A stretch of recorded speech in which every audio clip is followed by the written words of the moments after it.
guys. All right, good evening, everyone. I want to thank everyone for coming. So I want to thank everyone for coming tonight. Once again, my name is Lafayette Eaton. I am the chairperson of the ER Democratic Committee. I want to welcome all of our guests here tonight for a conversation with our candidates. These social gatherings are open to the public.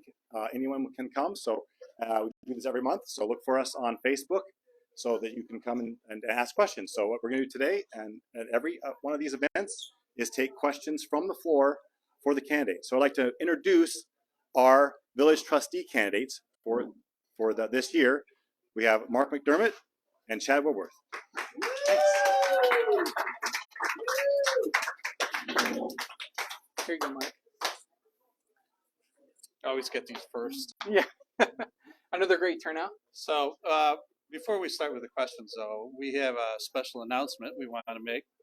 Is the Parks Committee, along with Roseanne, what was the other group we have? The East Rochester Democrats. But no, I'm not. I have no idea. Anyways, where are we? Anyways, this July 2nd, we are dedicating a tree to Fred and Susie Rickey for all their years of contribution in making East Rochester a little greener patch. Wow. So their tree is in Edmund Lyon Park. It's this Sunday at 11 o'clock, and it's located right behind the Cannon, so at the corner of Ivy Street and Main Street. Wow. So please come. And right at the top of the Three Sisters Letting Go. Okay. That's great. So that's our news for that. Thank you all, and thank for Crust for hosting us. We really appreciate this. We appreciate all your support, and please come out for all these. We want to make a change, Chad and I, for this village. Does anyone have a question? Yeah, any questions from the floor? Anything you guys are curious about around town that you want to answer or you're curious about? Mark and I could talk forever by ourselves. Oh, we got a question right here. I'm just wondering if you have any update on what's happening with the building and if you have any thoughts about how we can be proactive about that property. Yeah, you know, I saw the listing for $750,000 for the commercial building and then those apartments, but I haven't heard of a buyer or anything like that. Have you heard anything? So far, there's no buyers yet.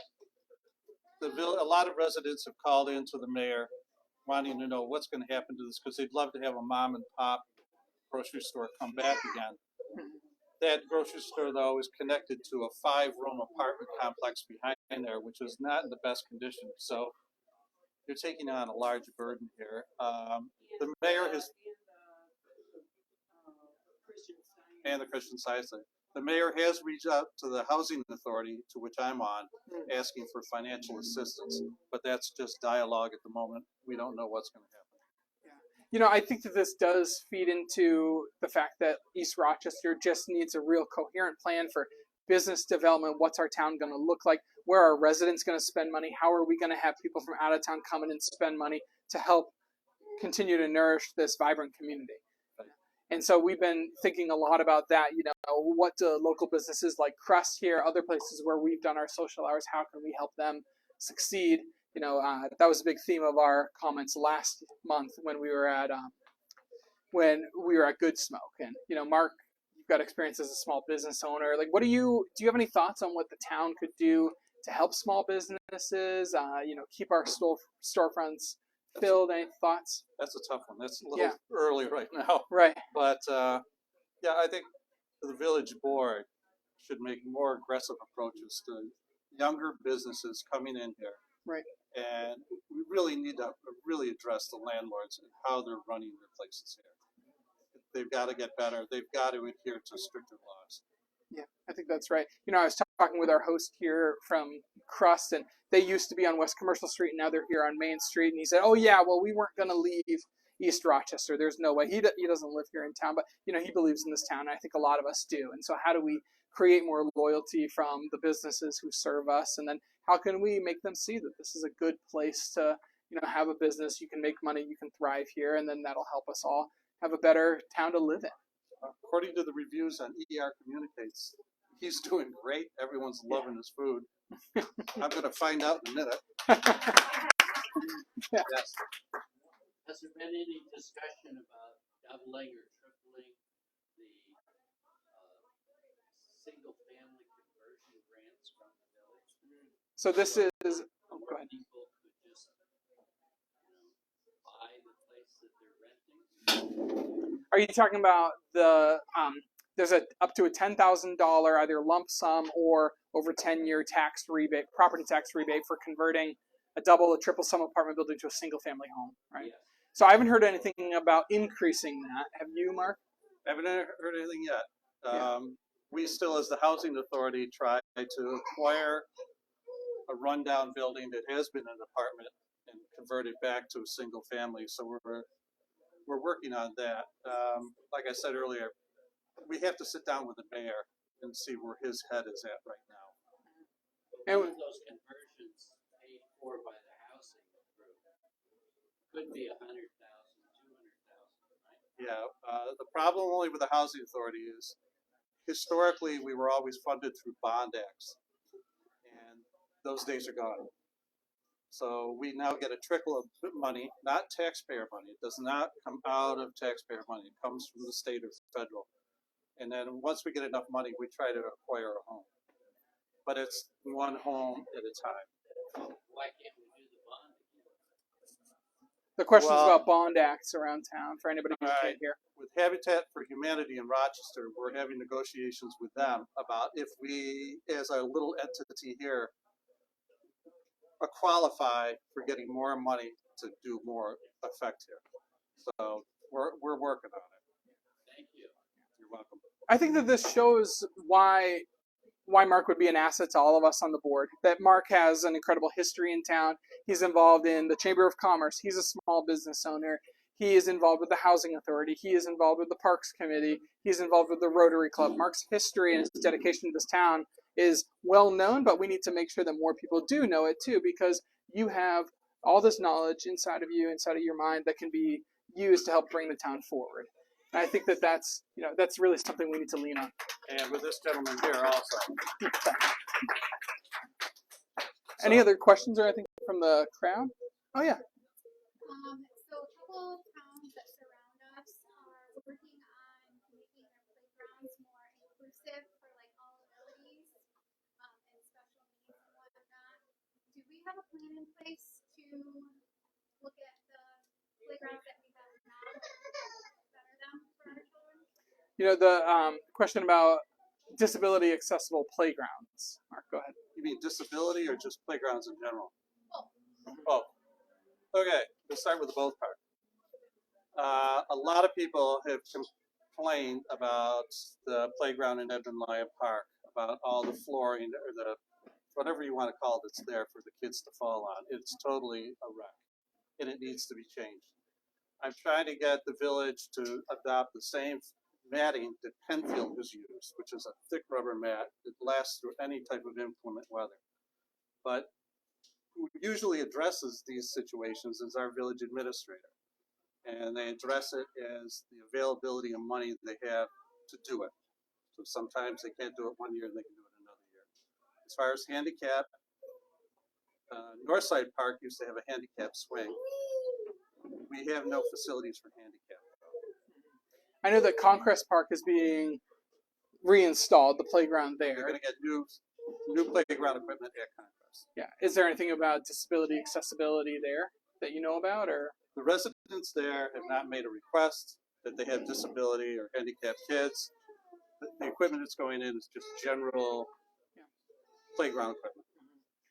I think that, you know, the question speaks to also the fact of just community involvement. If there is a new park going in or a park is being replaced, playground, then people not only in that area but across our entire town deserve to know how the grant money that's received for that is being spent, if any tax money is being spent, and that there should be a public meeting. That's something that Mark and I really value, and that's why we do these social hours. We always broadcast our comments. We never charge for admission to our events. We want our events to be family friendly. We want people who've lived here forever and people who are new to East Rochester to come to all these events and share their thoughts, their concerns, and be able to ask us questions. We're all about openness, and we would do that on the board as well.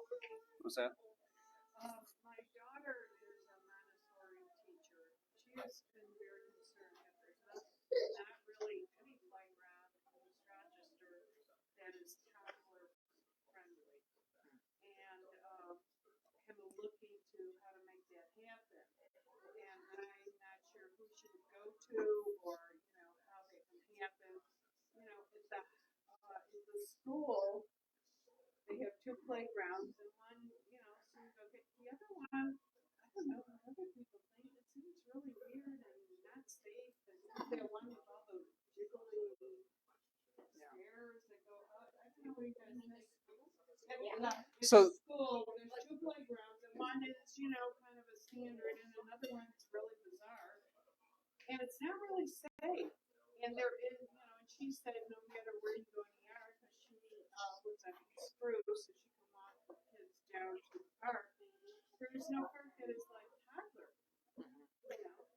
This for anybody who couldn't hear because of the mic. So the question is about toddler-friendly, different age-friendly playgrounds throughout our town. We're fortunate we have 4 parks in East Rochester. They have playgrounds on them, but where would younger children go? What's appropriate for them? And then how would a resident or a parent or a caregiver be able to express this to the town? And, I think right now the avenue is to contact the village clerk's office, the town office, and talk to them about it and try to work with them. But I'm not sure beyond that. You have 2 direct routes. You can talk to the village administrator who runs the workings of the village, or show up at the board meeting. And going back to what you were asking with handicap, if you had a list of people, a petition saying, listen, I have 25 people that really thinks the village should address handicap situation, they want to see that. They want to know about that. Because they have no way of finding out about it. Need it brought to them. And I think this is why, too, public comment at board meetings needs to be broadcast to the entire town. Right now, it's the town board meeting. The business of the board is broadcast on public TV, and then eventually the recordings are available online. Mark and I have talked a lot about this because how do we engage people more in public government? Being able to... access. You probably can, but who does it? Right, so right now it's broadcast over the air, public broadcast TV, which not everybody has an antenna anymore. And then if you got the video on demand, it would be days after the meeting. But beyond that, Mark and I think that the village board meetings, we should investigate posting them live on Facebook like we're doing now, posting them live on YouTube. Both of those things are free, right? This isn't an extra cost to the town. I'm doing this off my cell phone at no cost, right? And then beyond that, too, being able to show public comment in a way that respects that process so that people can hear what their neighbors are talking about and understand that somebody can come up and say, my child is in a wheelchair and I don't have a playground in town that I can take them to. And the next time we get a grant to replace a playground, can we try to include children like my child? Things like that. And other grievances too, because right now I feel like it's a little bit of a black box what your neighbors are thinking. And instead we end up leaning on ER Communicates really as our neighborhood newspaper, because we don't have one anymore, and that we need to find a way to encourage people in the public process as the town itself. What's important for me is everybody, this isn't a village run by the board. This is your village. So you decide how you want it run. The more we get vocal, the more change happens. Right? So the more people come down and enjoy Crust and get to know us, we hope to see you in November. Definitely.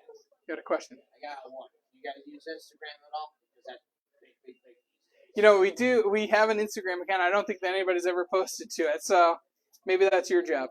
All right. Yeah. Give it a look, yeah. And then ER grant, that's another, well, I don't know big, but like, it's another page of opportunity. Mm-hmm. I say opportunity because, there's the name, obviously, it's about ranting about what's wrong with the village. Right. Process, whatever. But also, like, it's also, opportunity for change, what can we do better, what's the dealio with this, etc. Right. More public input. Yeah, definitely. And who do you trust to be on the board who's actually going to sit down and listen to you, hear your grievances, hear your ideas, and actually be able to follow up with you a week later, a month later, and show you what they can or cannot do for you? I think Mark and I are really showing that that's what we want to do, is we want to have a conversation with our neighbors. First, we want to meet them more than just knock on their door. We want to be able to sit down, talk with them in a setting like this or more privately and hear how we can help. That's the entire purpose of our campaign, is more openness. Did anybody else have any other questions from the crowd? You know, I did want to put out one more message before we wrapped up about volunteers for the campaign. If you're interested in learning more how you can help the campaign, you can message Mark or I via Facebook, phone, email. Our information is available online, and we're looking for your help. We need more people to go out and knock on doors. Of course, we need monetary donations. Not everybody can do that. If you have a high schooler who's looking for experience in something that looks great on a resume, you know, managing a budget in a political campaign, getting involved in local government, all these things could be really great for those people. So we're just looking for more help from you and input from you. Anything you guys think you can do to help, we're welcome to hear it, and we're excited to. Before we sign off, any questions? No. You have any closing remarks? I want to reiterate that this Sunday, 11 o'clock, right at the top of the hill, where we can, we're going to be honoring these two people who have devoted their adult lives to the betterment of East Rochester. Sunday, 11 o'clock, So a tree shine, dedication.